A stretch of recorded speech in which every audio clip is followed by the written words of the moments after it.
देखें पिंकी, अगर कोई भी हकीकी बात होगी ना उसको हम एडमिट करेंगे। एक फर्जी कहानियां आप लोग बनाते हैं तो उन फर्जी कहानियों को हम पढ़ते जरूर हैं, सुनते जरूर हैं।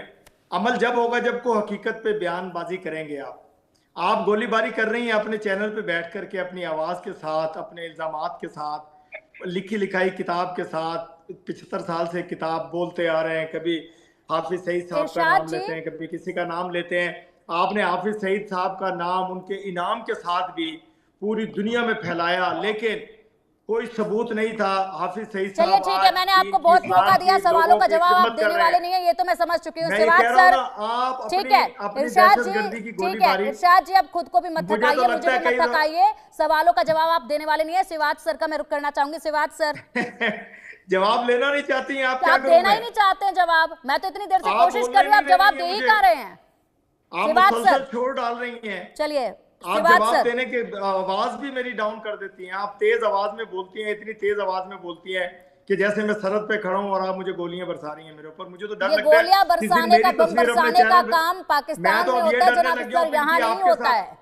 आपके साथ शो में बैठ के मुझे लगता है किस दिन मेरी तस्वीर लगा देगी कि ये चलिए दहशत ठीक गर्द है। हमें सिवाज चाहिए। सर, सिवाज सर, मुझे अब ये दहशत बोरा हाँ साहब, मुझे नहीं, डर मुझसे लगता है पिंकी खौफजदा मत मुझे कि ये होइए। किस दिन कहेगी इरशाद कि जी, शायद ये इरशाद जी, दहशतगर्द बहुत की चाहिए। इज्जत आपकी करती हूँ मैं, मुझसे बिल्कुल खौफजदा बिल्कुल बिल्कुल मत होइए। बिल्कुल। मैं कोई हाँ नुकसान या आपको पिंकी, नहीं पहुंचा रही हूँ।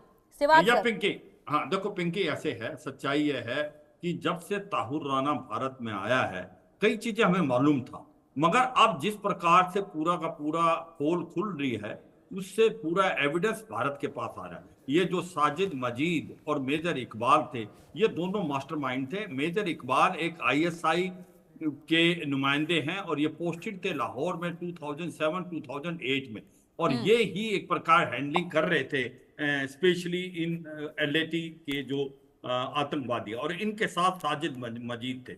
और हुआ क्या कि इनकी ट्रेनिंग कराई इन्होंने 7 महीने के लिए। इनके अंदर ये जो लकवी वगैरह थे, ये सारे के सारे, जो अब अबू काफा का नाम दिया, ये तो एक प्रकार अपना एक्सप्लोसिव इकबाल में भाई को, ट्रेंड है। इकबाल ये भाई के साथ एक्सप्लोसिव चला में जा। ट्रेंड है, इसने उसकी ट्रेनिंग दी। अब हुआ क्या कि अब ये कि सारे के सारे जो डेविड हेडले के साथ मिलके इन्होंने ये कार्रवाई की।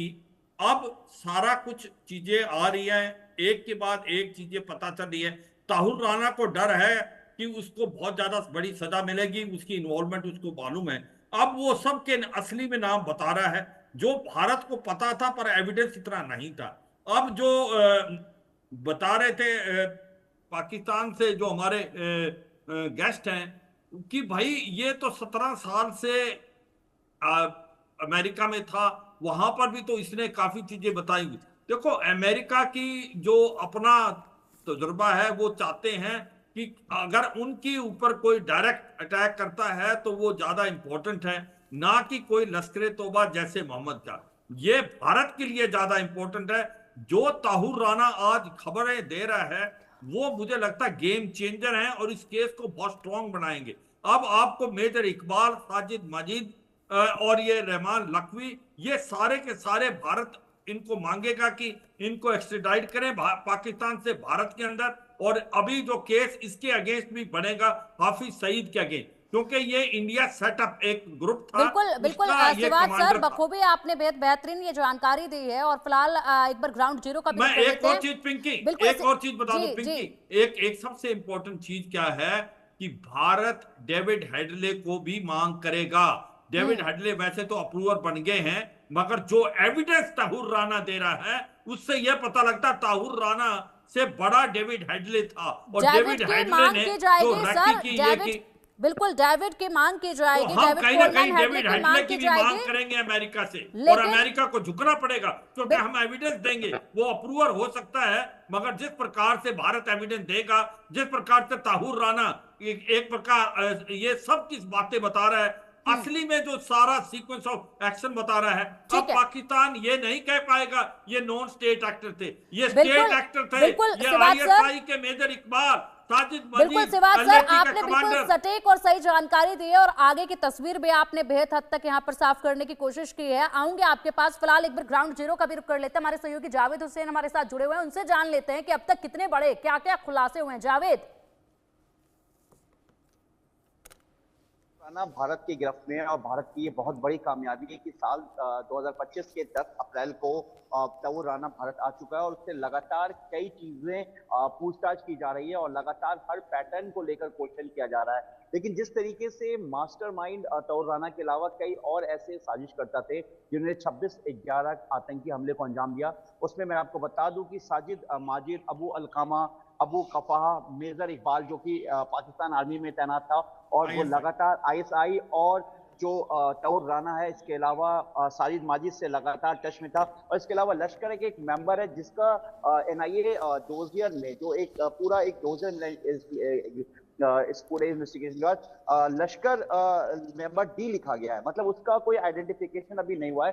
लेकिन ये 5 और वो लोग हैं जो एनआईए के हिट लिस्ट में है और इनका बहुत बड़ा रोल है टेरर मॉड्यूल में 26/11 में, क्योंकि इन्हीं लोगों ने अलग अलग पार्ट करके वो 10 आतंकी, जिसमें से एक अजमल कसाब अकेला जिंदा पकड़ा गया था, उसमें से सभी आतंकियों को इन्होंने पूरी ट्रेनिंग दी गई थी, बाकायदा रूट मैप दिया गया था, टारगेट के बारे में जानकारी दी गई थी और पाकिस्तान में बैठकर लाहौर या कराची की बात करें तो वहां पर लश्कर तौयबा का जो कंट्रोल रूम बाकायदा बनाया गया था आतंकियों का, जो वहां से बैठकर अबू अलकामा, अबू काफा या साजिद मजीद, जो कि साजिद मजीद के बारे में जानकारी है कि उसने अपने चेहरे का प्लास्टिक सर्जरी करा रखा और वो लश्कर तैयबा का बड़ा कमांडर है। इसमें से अबू काफा जो है वो इंडिया आ चुका था और साल 2008 तक उसने लश्कर तौयबा को लीड किया, यहाँ कई टेरर मॉड्यूल को अंजाम देने की कोशिश की। अब जिस तरीके से ये 5 लोग, ठीक है ठीक है जावेद, बिल्कुल जावेद, एक बार हमारे दर्शकों को हम विस्तार से जरा ये भी बता देते हैं कि जो ये बड़े नाम सामने आ रहे हैं, आखिरकार ये लोग हैं कौन, ये जो गुनहगार हैं मुंबई हमलों के,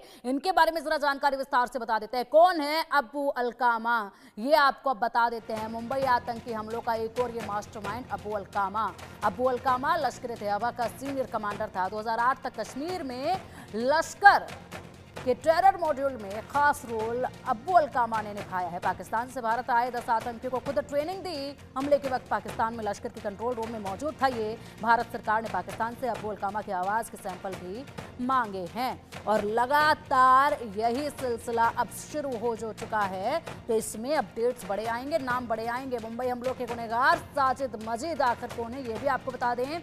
लश्कर तैयबा का टॉप कमांडर साजिद है। मुंबई हमलों का मास्टरमाइंड साजिद मजीद भारत में लश्कर के टेरर मॉड्यूल का चीफ रहा है। 26/11 मुंबई आतंकी हमलों का मुख्य साजिशकर्ता माना जाता है ये। हेडली को भारत में रेकी करने के लिए फाइनेंशियल और लॉजिस्टिक मदद की थी इसने। 10 आतंकियों को ट्रेनिंग और कैसे हमला करना है पूरी ब्रीफिंग दी थी इसने।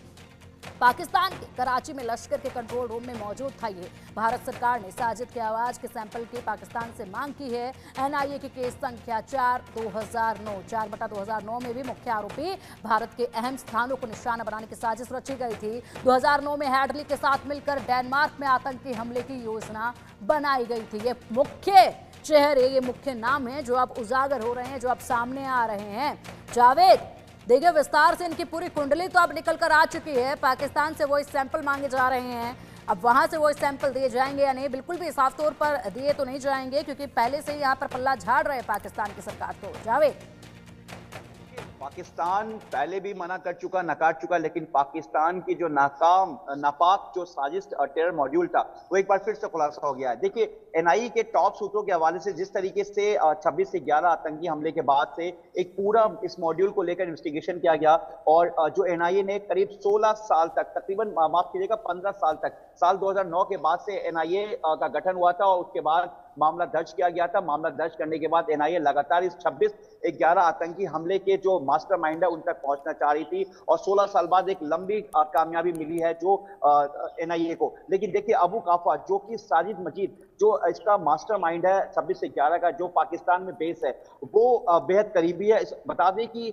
जो अबू काफा है ये सीनियर लेफ्टिनेंट जो लश्कर तौयबा उसका कमांडर है और ये बहुत एक्सपर्ट माना जाता है एक्सप्लोसिव और आर्म्स ट्रेनिंग देने में। इसके अलावा इसने फिजिकली जो है प्रोवाइड कराया था लॉजिस्टिक, आर्म्स, एम्युनिशन और एक्सप्लोसिव, जो कि भारत में आकर आतंकी हमले को अंजाम देना था। इसके साथ ही मैं आपको बता दूं कि इसने ट्रेनिंग भी दी थी बाकायदा। जो इस पर आरोप है ये पाकिस्तान के कंट्रोल रूम में बैठकर वहां पर पूरी तरीके से इस आतंकी हमले को ऑपरेट कर रहा था, यहां तक कि निर्देश दे रहा था, जो एजेंसी के टॉप सूत्रों के पूरे इन्वेस्टिगेशन से खुलासा हुआ है। भारत सरकार ने उस वक्त भी इसका ऑडियो सैंपल मांगा था पहचान मैच कराने के लिए। लेकिन अब जिस तरीके से तौर राना गिरफ्त में है, एनआईए ने गिरफ्तार कर लिया है और उसके वॉइस सैंपल की भी जानकारी थी कि उसके वॉइस सैंपल के भी जो भारत में जो सेंटर फॉरेंसिक साइंस लेबोरेटरीज है वो इसका जांच करेगा, जिससे कि जो तमाम जो बातें हुई थी उस वक्त, जो भारत के पास एजेंसी के पास 231 कॉल रिकॉर्ड है जिसमें अब तौर राना और बाकी जो आतंकी उनके बीच ठीक जिस है। तरह से बात हुई। इसके अलावा मैं आपको बता दूं, साजिद माजिद है